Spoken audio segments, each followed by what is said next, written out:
So imagine holding the fate of an entire race in your hands, right? Right. And relying on a literal roll of the dice to tell you exactly what day you're supposed to commit a genocide. It's terrifying. It is.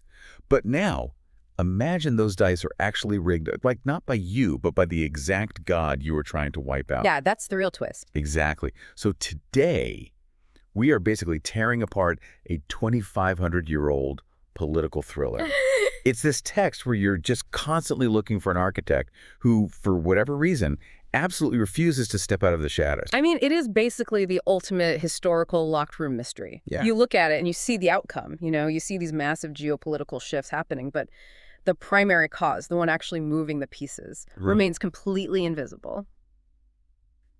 Welcome to today's deep dive. If you're joining us right now, it's probably because you're the kind of person who loves jumping into incredibly complex subjects.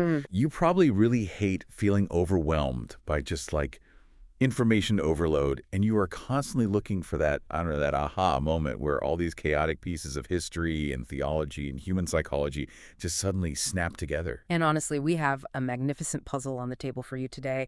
We're looking at what is essentially a masterclass in ancient political intrigue and irony and philosophy. Yeah, we are deconstructing the Book of Esther. And just to be clear, our mission for this deep dive isn't to just give you like a basic Sunday school recap of a story you might already know. Right, we're going way beyond that. Way beyond. We are going to explore how seemingly random coincidences, intense human malice, and literally like administrative red tape are woven together to orchestrate massive historical events. Yeah.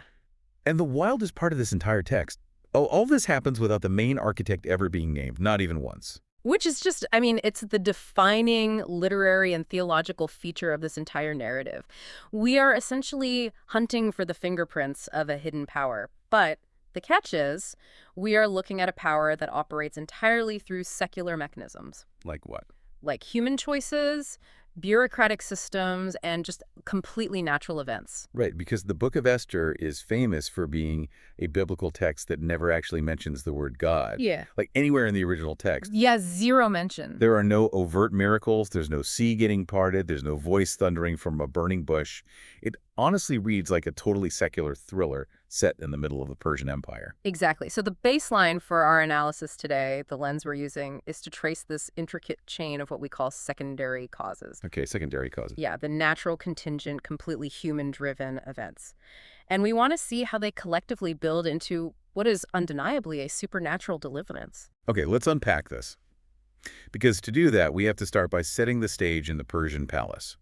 And I really think we need to understand the sheer scale of the power dynamic we are dealing with here. Oh, absolutely. The scale is everything. We are in the reign of King Ahasuerus, who is historically known as Xerxes I. And, well, he is throwing a feast. Though calling it a feast really feels like an understatement. Right. It's a 187-day event. Yeah, just think about that for a second. I mean, just the logistics of feeding and entertaining the military and the political elite of an empire. An empire that stretches from India all the way to Ethiopia. Doing that for over half a year is staggering. It's completely unprecedented, and it's an unprecedented display of resources, right? It is designed to accomplish exactly one thing, to display his absolute, unquestionable greatness. It's just massive ego. Total ego. It is the absolute pinnacle of human pride and imperial vanity. And it's in that specific environment, this staggering excess, fueled by literally 6 months of nonstop drinking, that the king crosses a critical line. He does. In this drunken moment, he orders Queen Vashti to be paraded before his guests wearing her royal crown. Like he just wants to show her off as another shiny prize in his treasury. And she refuses. Which is wild. She refuses the direct command of arguably the most powerful man on the planet. I mean, it's this incredible act of personal dignity against a deeply, deeply demeaning request. Yeah. But the fallout, her refusal, just creates an absolute panic in the court. Oh, complete chaos. It's not treated like, a domestic dispute between a husband and a wife. They treat it like a full-blown geopolitical crisis. Because of this one advisor, right, Memucan. Yeah, Memucan. He steps in and just completely fearmongers. Memucan argues that Vashti's refusal isn't some isolated insult. He basically claims it is a contagious threat to the social fabric of the entire empire. He goes totally nuclear. He really does. He essentially says, look, if the women of Persia hear that the queen defied the king and got away with it, patriarchal authority is going to collapse everywhere. Wives will despise their husbands. Which is just such a fragile, paranoid reaction. So fragile. But the crazy thing is, it actually works. The king issues this unalterable edict deposing Vashti. She is permanently banished from his presence. Done, just like that. And just like that, yeah, there's this massive power vacuum at the absolute highest level of the largest empire on Earth. So what's fascinating here is if we look at the mechanics of what just happened on the surface, this is just a chaotic sequence of human pride, alcohol-induced foolishness, and intense political overreaction. Right. But if we put on our analytical lens, this is our very first glimpse of what the source calls preparatory providence. The stage is violently being cleared. I always think of it like it's like a game of dominoes being set up in another room before the players even realize a game has begun. Yeah, you know, that's a great analogy. The board is being arranged. But let me push back here for a second, because this is where the waters start to get really murky for a lot of people. Okay, sure. The solution the king's advisors come up with to cure his quote-unquote loneliness is to hold a kingdom-wide beauty pageant to find a new queen. That is a deeply secular, morally compromising mechanism. We're talking about a pagan harem here. Yeah, it's not a holy environment. None at all. Right. So how does a holy, divine plan operate through vanity and alcohol and the exploitation of a beauty pageant? Well, that tension is exactly what makes this text so sophisticated. The underlying argument the source makes here is that providence doesn't require pristine, holy situations or morally perfect people to function. Okay. It navigates the messy, broken reality of human systems. So the hidden hand uses the scheming, the paranoia, and the very secular machinery of the Persian court to maneuver an agent into the highest position of influence. And obviously that agent is Esther, this young Jewish orphan. She gets taken into this system, and we see a convergence of all these secondary causes working in her favor. Her physical beauty gets her in the door, but then she finds favor with Haggai, who is the eunuch in charge of the harem. Furthermore, she strategically conceals her Jewish identity, right? Because her older cousin Mordecai tells her to keep it a secret. Exactly. And when she finally goes before the king, the text specifically states she obtains grace and favor in his sight. Like out of everyone. Out of everyone. It's this subtle linguistic marker that a higher power is tilting the scales. She wins the crown. But notice the timing here. I don't know. Because she is placed in this position of supreme influence years before any actual crisis materializes. Yeah, the timeline is key. The solution is literally locked into the geopolitical infrastructure before the threat even exists. It's entirely preparatory. And there's another crucial instance of this preparation right at the end of chapter 2. It's a detail that, at first glance, feels completely disconnected from the main plot. Oh, right. Mordecai is sitting at the king's gate, and he just, quote-unquote, happens to overhear 2 royal guards, Bigthan and Teresh. Right. And they are plotting to assassinate King Ahasuerus. So Mordecai reports the treason to Queen Esther. She tells the king of Mordecai's name, and the assassins are executed. The event is recorded in the royal chronicles. Yeah, it goes in the history books. But then literally nothing happens. Mordecai isn't promoted. He isn't given a bag of gold. He's just completely ignored by the bureaucracy. And we should view that as a providential loose thread. A loose thread. Yeah, it is a divine investment stored in the Persian archives. The ultimate architect is basically depositing a piece of crucial leverage into a bank account that won't be withdrawn until the absolute climax of the narrative. Oh, wow. I love that. But a setup implies an impending disaster, right? You don't spend years maneuvering a queen onto the throne and burying royal favors in the archives unless something terrible is coming. Exactly. You don't build a dam unless a flood is on the way, and the flood arrives in the form of our antagonist. We meet Haman. King Ahasuerus promotes Haman to the highest office in the empire, essentially making him the prime minister. And the king commands that all the royal officials must bow down and pay homage to him. But Mordecai refuses. He just won't bow. And this infuriates Haman. But Haman's reaction is deeply disproportionate. Like, he doesn't just want to fire Mordecai or even execute him. He learns that Mordecai is a Jew. And he decides to formulate a plot for state-sponsored genocide against every single Jewish man, woman, and child in the entire empire. And to understand the sheer scale of that escalation, we really have to look closely at the specific title the text gives Haman. He is repeatedly called Haman the Agagite. Wait, okay, why does that matter? What even is an agagite? Oh, it is the key to the entire conflict. If we connect this to the bigger picture, this isn't just some workplace grievance about insubordination. Right. Agagite connects Haman to King Agag, who was the ruler of the Amalekites. And the Amalekites were the ancient, bitter enemies of the Israelites. How far back are we talking? Centuries. Centuries earlier, when the Israelites were leaving Egypt, the Amalekites attacked their most vulnerable people from the rear. So God declared a state of perpetual covenantal war against Amalek. Then, generations later, Israel's first king, King Saul, was commanded to destroy King Agag and the Amalekites. But Saul disobeyed and actually let Agag live. Hey, hold on. Let's connect the lineage here. King Saul was from the tribe of Benjamin, right? Yes, he was. And the text explicitly introduces Mordecai as a Benjamite, a descendant of Saul's family line. Precisely. So we are watching a centuries-old, unfinished war between two bloodlines resume right here in the Persian court, the Benjamite versus the Agagite. That is wild. It is a spiritual war cloaked in ethnic hatred. Haman's malice is the secondary cause that acts as the catalyst for the real crisis. And to execute this crisis, Haman needs a date. So he goes to his spiritual advisors and they cast the pur. The dice. The lot. And the irony is just dripping here. I mean, Haman is consulting his pagan gods, rolling the dice to find the most auspicious, quote-unquote, lucky day to annihilate the Jews. He wants fate to hand him the timeline. Yeah. But the dice land on the 13th day of the 12th month, the month of Adar. That is almost 11 months in the future. It's the perfect illustration of Proverbs 16.33. The lot is cast into the lap, but its every decision is from the Lord. Haman believes he is manipulating fate, but he is actually being handed a timetable dictated by the very God he is trying to eradicate. And that delay is everything. An 11-month window isn't just a coincidence. It is an incredible act of divine restraint. Absolutely. It gives Mordecai and Esther the exact amount of time they need to recognize the threat, strategize, and execute a countermeasure. Which brings us to the hinge of the entire narrative in Chapter 4.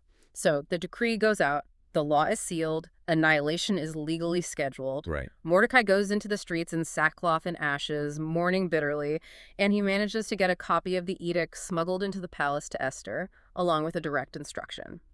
She must go into the king's presence and beg for mercy for her people. And Esther hesitates, which, to be fair, is entirely rational. Approaching the Persian king unsummoned is a capital offense, even for the queen. Yeah, it's not like she can just knock on his office door. Not at all. If you walk into the inner court and the king doesn't hold out his golden scepter to you, the guards literally execute you on the spot. It's an absolute security measure to prevent assassinations.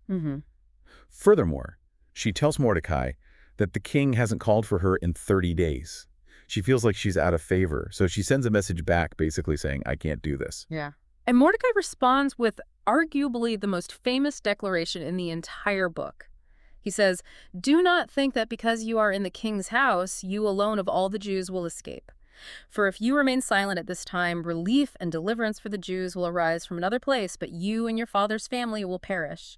And who knows but that you have come to your royal position for such a time as this." Okay, here's where it gets really interesting, because I want to stop right there. There is a massive philosophical paradox in that statement. Oh, for sure. If Mordecai is absolutely 100% certain that deliverance will arise from another place, meaning God's covenant promise to preserve the Jewish people is unbreakable, then why does Esther's choice matter at all? That's the big question. If the ending is guaranteed, isn't her decision kind of meaningless? That is the defining tension of historical theology right there. The text forces the reader to hold two seemingly contradictory realities simultaneously. The first is absolute divine sovereignty. Okay. Mordecai knows the theological reality. God will not let the messianic line be extinguished by an Agagite. Survival of the people is absolutely assured. But the second reality is human agency. Yes. The assurance of the final outcome does not negate the immense weight of human responsibility. Esther's choice is not an illusion. It is a genuine, terrifying exercise of her will. It's not a script she's just blindly reading. Exactly. It requires immense courage, and it carries literal life or death consequences for her personally. Her unique position is the divinely appointed means of deliverance, but she still has to voluntarily step into the machinery. It's like, I think of it like watching a movie where you know the hero survives the climax, but you are still sweating over the agonizing choices they have to make to get there. The certainty of the destination doesn't remove the peril of the journey. That's a really good way to put it. And she does make her choice. She tells Mordecai to gather all the Jews in Susa to fast for 3 days, which is an implicit, desperate act of corporate prayer to the unseen God. Right. She says she will go to the king against the law, and she utters the famous words, "If I perish, I perish." She accepts the responsibility. She triggers the sovereign plan through a courageous human action. So the queen is prepared to risk her life. The pieces are all in motion.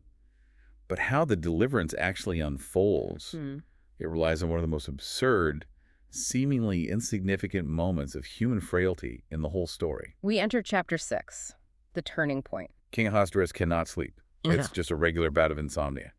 He's tossing and turning. And rather than calling for music or warm milk or wine... Or his harem. Right. He makes a highly unusual request for a sleepless monarch. He asks for the royal chronicles, the historical records of his reign, to be read aloud to him. I mean, it is the ancient equivalent of reading the tax code to cure your insomnia. Basically, yes. But this is where the mechanism of secondary causes becomes almost comical.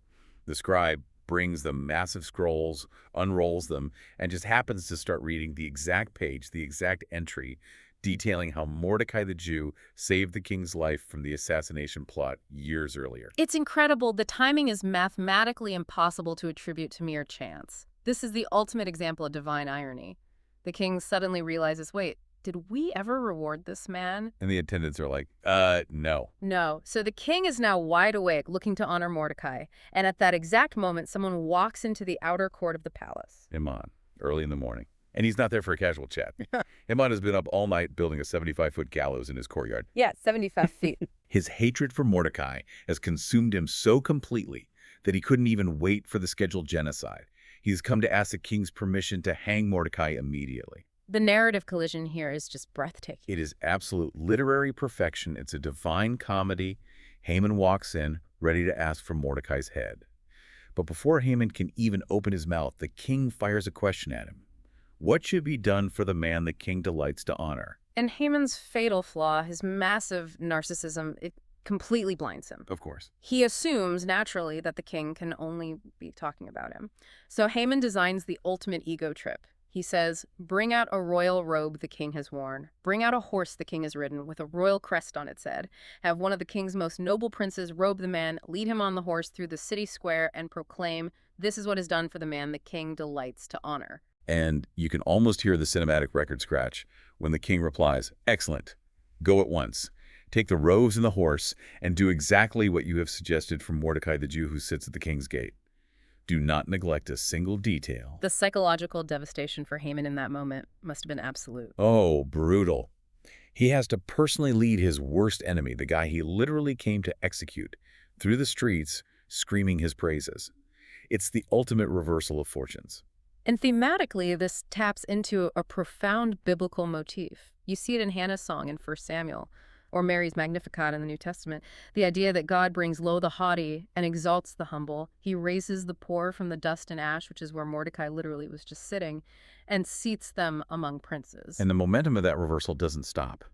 It just accelerates right into the climax at Esther's banquet. Yeah. Esther has invited the king and Haman to this private dinner. The king is practically begging her to tell him what she wants, and she finally drops the 2 massive pieces of information she's been holding back this whole time. She reveals her Jewish identity, and she exposes Haman's plot to slaughter her and her people. Now, Ahasuerus is volatile, and his reaction is explosive. He storms out of the banquet hall into the palace garden in an absolute rage, and Haman realizes the king's wrath is sealed, so he throws himself at Esther's feet to beg for his life. But she is reclining on a couch. When the king walks back into the room, what does he see? Well, he misinterprets the physical dynamic completely. He sees the architect of this genocide groveling on top of the queen's couch, and his paranoid mind jumps to the absolute worst conclusion.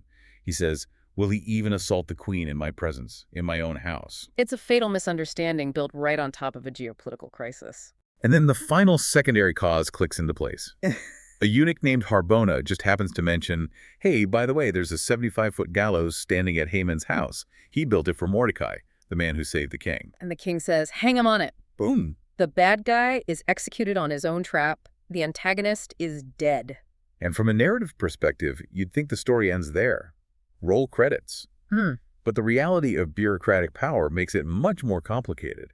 Hanging the architect doesn't tear down the building. Haman is dead, but his decree of genocide is still legally binding.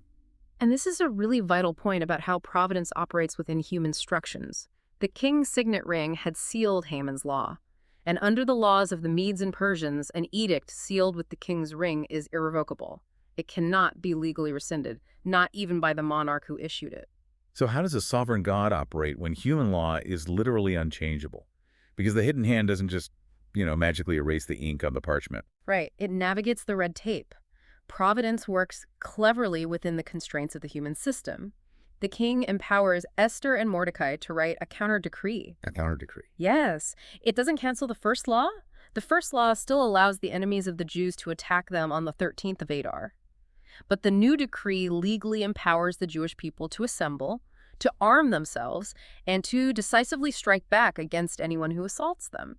It uses the legal system to neutralize the legal threat. Now, we have to pause here. Uh-huh. Because we need to talk about chapter 9. We cannot gloss over the aftermath. When the 13th of Adar actually arrives, the Jews defend themselves, and the text describes a massive bloody slaughter of their enemies. Yes, it does. Thousands are killed, including Haman's 10 sons.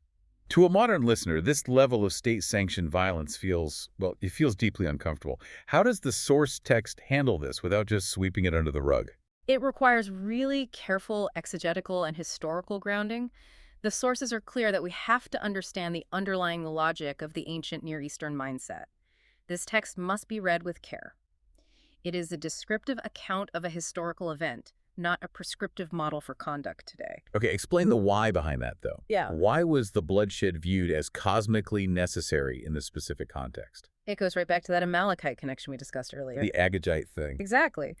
In the covenantal framework of the ancient Israelites, the Amalekites represented an existential, spiritual evil that sought to extinguish the promise of God.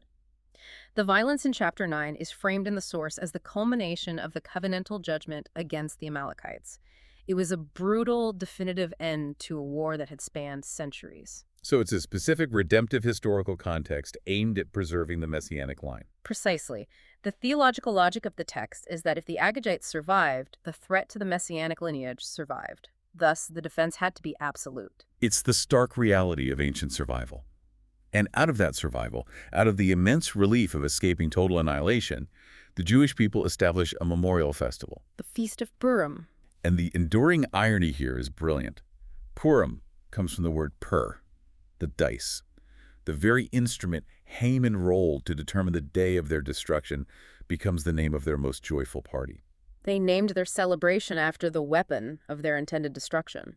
It permanently marks the subversion of evil. It really does. Okay, so we've walked through the narrative.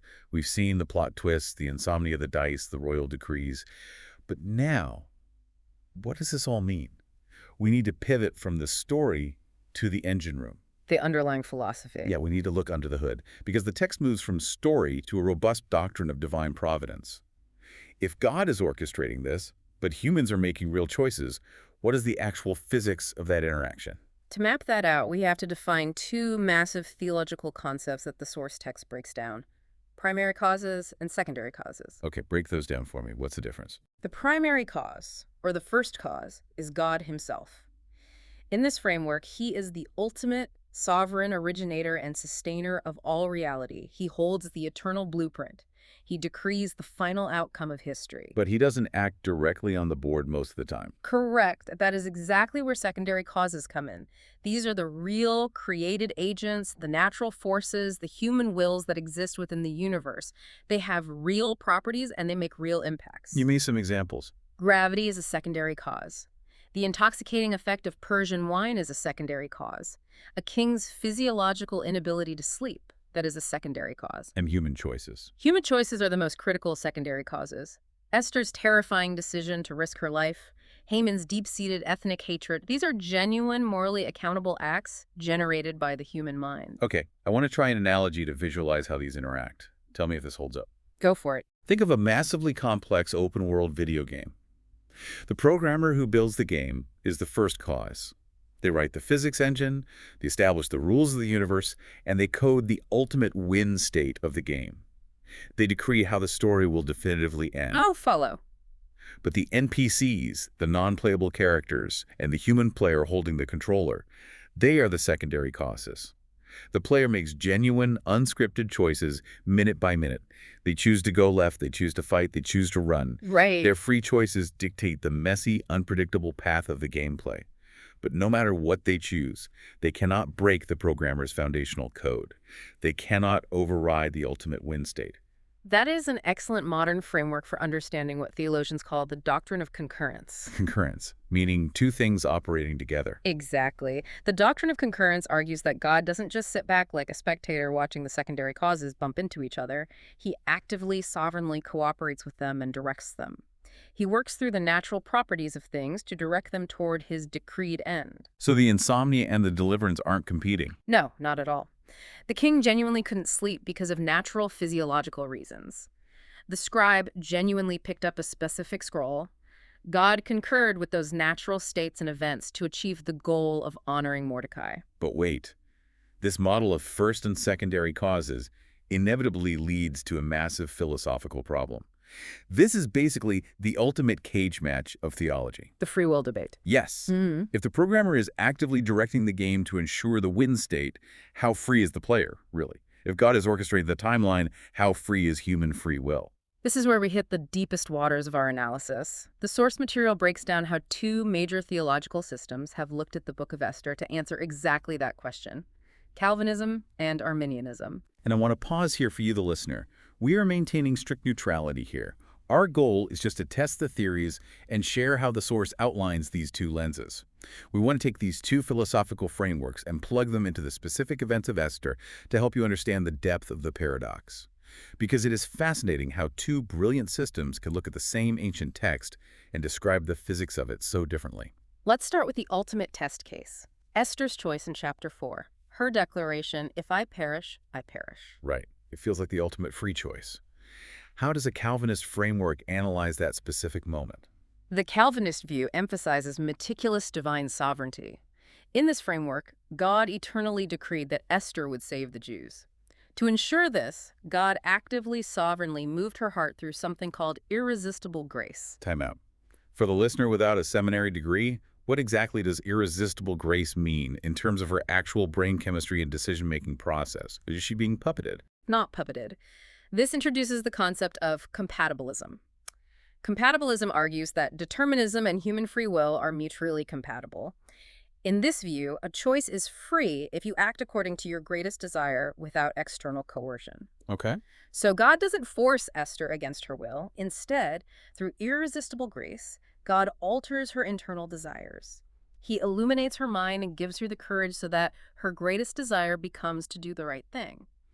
She freely chooses it because it's what she now wants most, but God guaranteed the choice by sovereignly shaping her wants. Okay, so her will perfectly aligns with the decree because the decree shaped her will. That makes sense in that framework. But let's look at the other side. How does the Arminian framework explain that exact same choice? Arminianism places a much higher emphasis on human freedom and God's foreknowledge. They rely on libertarian free will, meaning that in any given moment of choice, you genuinely have the power to choose A or B. You could actually choose otherwise. To an Arminian, if God guarantees the choice by changing your desires, it isn't truly free. So, in Esther's case, God provides what they call prevenient grace, a grace that overcomes her natural fear and gives her the ability to make a courageous choice. But it is not irresistible. She could have said no. So how does God guarantee the deliverance if she could have just said no? Through perfect foreknowledge, God knew from eternity past that if placed in that exact Persian palace under those exact pressures, assisted by prevenient grace, Esther would freely choose to go to the king. He foresees her free choice and incorporates it into his master plan. Deliverance was contingent on her free cooperation. Wow. So the Calvinist says God decreed her choice and ensured it. The Arminian says God perfectly anticipated her free choice and utilized it. That is a wild distinction. It is. But what about the king's insomnia? How do they view that sleeplessness? Well, the Calvinist view is that God meticulously and directly causes the insomnia. He decrees the sleeplessness for that exact night. And the Arminian view? The Arminian view suggests God foreknows the natural occurrence of the insomnia and positions events around it, or perhaps he intervenes without coercing the king's ultimate will. Okay, let's apply this to something even harder. What about Haman's malice? How does God interact with evil? I struggle with the Calvinist view here. If Calvinism says God meticulously decrees all secondary causes, how does the text absolve God of authoring Haman's genocidal hatred? It is the sharpest point of debate. The Calvinist argues for a distinction between God's permission and his ordination. They argue God decreed that Haman's plot would occur for a greater ultimate good, the display of God's saving power and the destruction of the Agagite threat. But he doesn't make Haman evil. Right. God does not actively put evil into Haman's heart. He simply gives Haman over to the evil desires already present in Haman's fallen nature. God ordains the boundary and an outcome of the sin, but without being the author of it. Haman is the sole author and is 100% guilty of the malice. Does the Arminian view solve that, or does it just create a different problem? The Arminian view completely insulates God from the authorship of evil by dividing God's will into two aspects, his antecedent will and his consequent will. But guys, God's antecedent will is what he genuinely desires in a perfect world, peace, justice, no genocide. Haman's evil plot genuinely violates and thwarts God's antecedent will. God did not ordone it. He merely permitted it out of a deep respect for human freedom. but God doesn't just let the evil run rampant. Right, that's the consequent will. Consequently, God responds to Haman's freely chosen evil. God acts like a master chess player. Haman makes a chaotic, evil move, and God brilliantly maneuvers the secondary causes, the insomnia, the dice, Esther's courage to trap Haman and bring about deliverance. He responds to sin rather than ordaining it. And just real quick, the casting of the cur. The dice. The Calvinist sees God sovereignly determining exactly how the dice fall. The Arminian sees God allowing the contingent event of the dice roll and then brilliantly working with the 11-month delay it creates. I love how looking at both of these systems forces you to grapple with the sheer complexity of the universe. And here is the synthesis. Regardless of your philosophical leaning, whether you lean toward the programmer writing an unbreakable code or the grandmaster playing a brilliant reactive game of chess, both frameworks look at the text of Esther and agree on the ultimate reality. Absolutely. Evil is utterly defeated, and human choices matter profoundly within a divine tapestry. The outcome is secure, regardless of which philosophical map you use. Which brings us back to the most glaring question of all, the elephant in the room. If God is this intimately involved, whether by meticulous decree or brilliant foreknowledge, why did the author of Esther refuse to write his name down even once? If you just painted a masterpiece, why wouldn't you sign the canvas? Because the intentional absence of God's name is a profound theological device known as Deus Absconditus. The hidden God. Yes, and we have to root this in the specific historical context of the original readers. The Jews who were reading this text were exiles living in Persia. They were hundreds of miles away from Jerusalem. The temple was gone. The prophets were quiet. They were surrounded by a massive secular pagan empire. They were asking the darkest question a community can ask. Has God abandoned us? Precisely. And there is a fascinating piece of rabbinic insight regarding the name of the book itself. The name Esther in Hebrew is Esther. The ancient rabbis connected that name phonetically to a warning God gave Moses in Deuteronomy 31.18. God warned that because of the people's sin, I will surely hide my face. The Hebrew phrase for I will surely hide is Haster Esther. Esther. Yeah. The very title of the book carries the echo of divine hiddenness. The author doesn't offer the terrified exiles a theological textbook. He gives them a narrative that answers their deepest fear. Hiddenness is not absence. Silence is not indifference. It makes me think about the foundation of a house. Like, just because you can't see the concrete underneath the floorboards, that doesn't mean it isn't holding up the entire structure. That's a perfect image. The author of Esther demands that the reader develop eyes to see the divine hand operating in the totally secular world.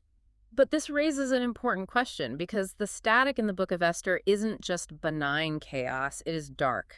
Haman's plot is terrifying. It's state-sponsored annihilation. How does this text deal with the sheer reality of suffering? Because saying God is hiding in the foundation feels a bit hollow if the house is burning down. Right, so how does it handle the problem of evil? It functions as a narrative theodicy. A defense of God's goodness. Yes. But notice how it defends it. Esther doesn't offer a clean, philosophical three-point argument for why God allows suffering. It offers a raw story. It puts raw, terrifying, moral evil Ham on full display. It proves that God doesn't just react to it. He paints a masterpiece of deliverance upon its dark canvas. It doesn't explain the evil away. It subverts it. It mocks it and defeats it. Exactly. Evil isn't just stopped. It is turned in on itself. This is deeply profound theology, but I want to pivot as we land the plane today. Because understanding this text historically and theologically is great, but how does this 2,500-year-old Persian court drama actually help you, the listener, navigate a modern Tuesday? This is where the practical application of Esther really shines. The source text provides a homiletical or preaching analysis for living by providence in a post-Christian secular world. The big idea is this: wherever you are is exactly where God can use you. It democratizes calling. You don't need a burning bush. You don't. Esther trains believers to find the anonymous miracles in their lives. We shouldn't just look for supernatural interventions. We should look for God in frustrating office politics, in messy relationships, and in bureaucratic red tape. Because that is exactly the material God used to save an empire. And practically speaking, I find immense comfort in the fact that Esther and Mordecai were not flawless saints. They were deeply compromised. They hid their identity. They lived in a pagan system. They operated in the gray areas. Yet the grace of providence is that God uses flawed people to accomplish perfect will. Which brings us to the direct challenge for the listener. Discerning your own such a time as this requires a willingness to risk your comfort. The application is to evaluate your life right now and ask, what unique position do I hold right now? And what is the pressing need directly in front of me? And when you identify it, are you willing to say, if I perish, I perish? Obviously not in a literal sense for most of us, but are you willing to risk your reputation? Are you willing to be deeply uncomfortable to do the right thing? You must act as if you are the crucial secondary cause. And to summarize the ultimate practical takeaway, in a modern world that demands empirical evidence and absolute personal control, embracing the God of Esther means adopting a posture of hope. Yes. It liberates you from the anxiety of the 24-hour news cycle because you trust the hidden hand is still writing the final chapter. The outcome does not rest solely on your shoulders, but your faithful action matters. So let's recap the journey we've been on. We started with a drunken king's decree that created an imperial power vacuum. We watched a terrifying game of rigged dice. We analyzed how a king's totally mundane insomnia triggered the ultimate great reversal, all of it driven by the hidden engine of divine providence and genuine human choice. We tracked the invisible fingerprints. So to you, the listener, whether you are prepping for a boardroom meeting tomorrow, studying history, or just trying to make sense of a really chaotic world, the story of Esther proves that no detail of your life is too small or too secular to be part of a grander design. The static always contains a message. We've spent this entire deep dive looking at how God's hidden hand orchestrates history through secondary causes, human choices, and even political malice. But consider this: if the author of Esther intentionally left God's name out of the text to train the reader to look for him in the ordinary, what ordinary secular event happened to you today that you've already dismissed as a coincidence, but might actually be the opening sentence of your own such a time as this? A fantastic question to leave them with. Thank you so much for joining us on this deep dive. We'll see you next time.